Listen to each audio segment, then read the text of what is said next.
Mr. Roemmich. Good morning, citizens of Edmonton, city councillors.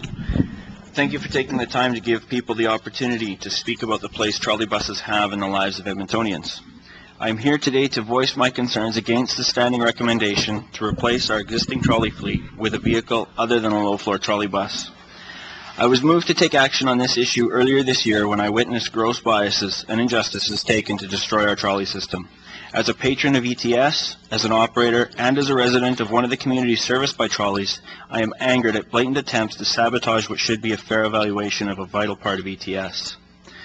While surveys for the Leger report question ETS patrons using the trolley buses, I noticed that they seem to target passengers with mobility restrictions. For example, most people questioned had walkers, canes, or were obviously senior citizens. I felt that the survey questions were worded to garner a response opposed to trolley buses from this demographic of the population because the survey questions did not obviously point to modern trolley buses, which would have many conveniences, including those for anyone with mobility impairments.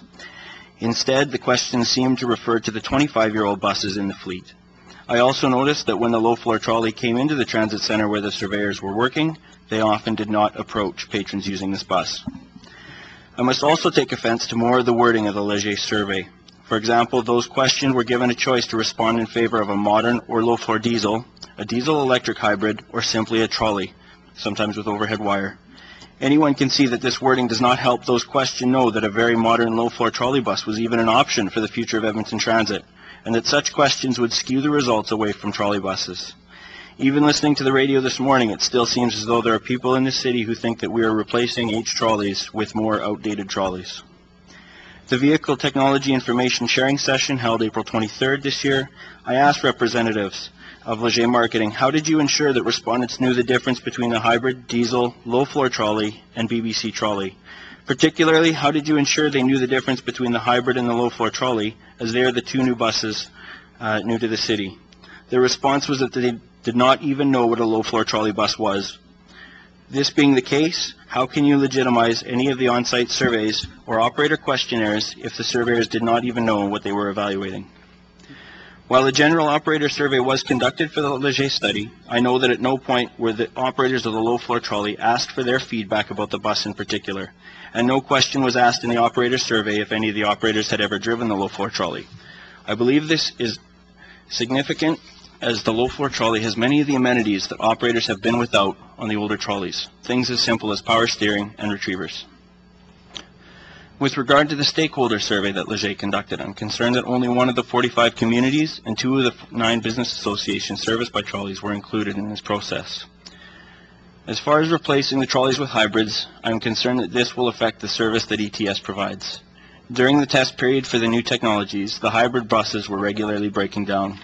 I witnessed or knew of at least one hybrid a day parked on the side of the road. Speaking with other operators who were driving the hybrids, they often mentioned that they ran later than if they had a trolley. My concern is that the hybrids cannot handle the heavy volumes of people, and further, that there are no statistics presented in the studies to indicate that a potential problem even existed. For Edmonton to move away from trolley buses at this point in time is for the city to ignore recent trends in transportation technology. For example, current vehicle advertisements speak to the desire of consumers to move away from diesel and gasoline and toward other technologies, including strictly electric vehicle technology. Finally, the electrical regeneration technology that the low-floor trolley bus uses to return power back to the grid during coasting and braking is a cost-saving and environmental feature that seems to have been ignored during the recent evaluation of the hybrid and trolley efficiency. I cannot fathom how a technology that likens itself to a renewable resource has been omitted from this study. 15 to 25% return on electrical energy use is a significant number. And what if this technology was to improve? With these points in mind, at the very least, the citizens of Edmonton deserve an unbiased and well-constructed evaluation of the transit fleet before any important decisions on the matter are made. Thank you.